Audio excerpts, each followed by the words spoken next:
Tudo bem? Para começar nossa conversa, vou te propor um desafio. Olha para essa tela e diz para mim o que você está vendo. Vamos lá? E aí? Nada? Nada mesmo?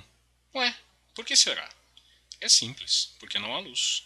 Sem luz a gente não consegue enxergar nada. Num ambiente completamente escurecido, não é possível ver nenhum objeto presente nesse mesmo ambiente. Então, haja luz. Opa, agora com luz a gente consegue enxergar algumas coisas. Eu acendi a lâmpada e você consegue ver a parede ao fundo também e a menina presente na cena. Com luz, o processo da visão pode se iniciar se ele funciona de forma correta e de forma adequada.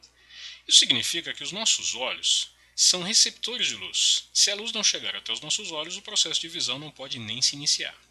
Agora, se eu te perguntasse, nessa cena, quem é a fonte de luz?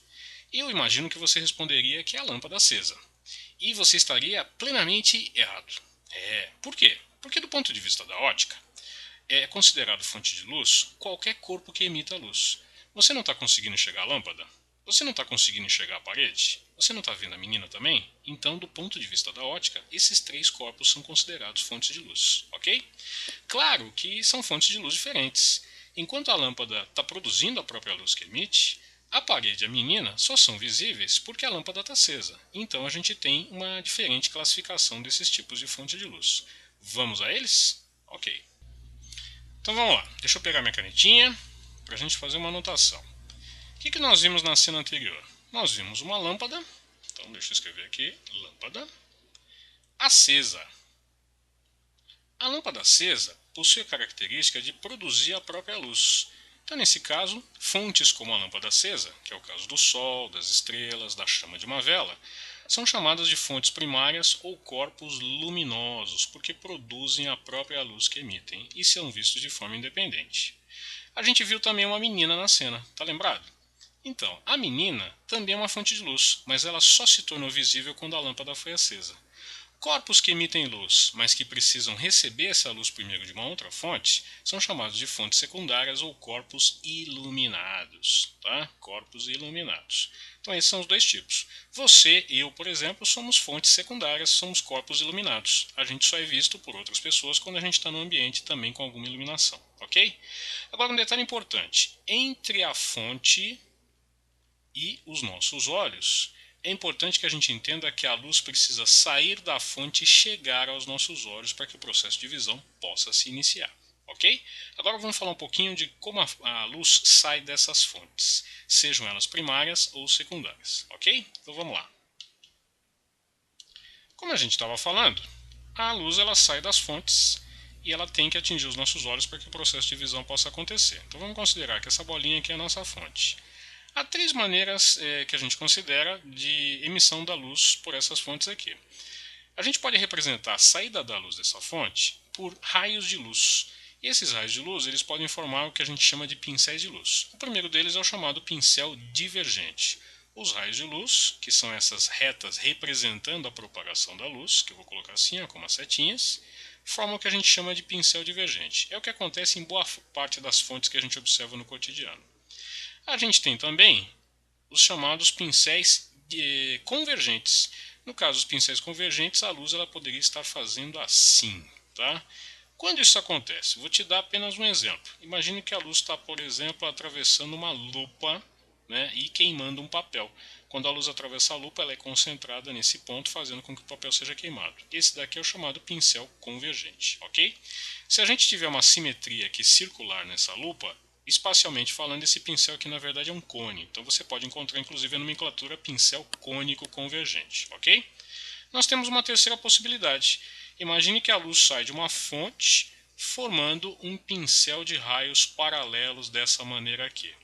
Nesse caso, se essa fonte tiver uma simetria circular, espacialmente isso aqui vai ser um cilindro. Então esse pincel é chamado de pincel cilíndrico. É o que acontece de forma bem aproximada, mas uma aproximação bastante razoável, com uma caneta laser, com uma fonte laser. O feixe de luz ele sai na forma de um pincel cilíndrico aproximadamente. Ok? Então vamos adiante. Muito bem, como a gente estava falando, a luz ela tem que sair de uma fonte e chegar até os seus olhos para que você possa enxergar essa fonte, esse objeto para o qual você está olhando. Então vamos imaginar essa cena aqui. Ó. A luz ela sai de uma fonte e chega até os seus olhos e nesse trajeto ela passa por um certo meio.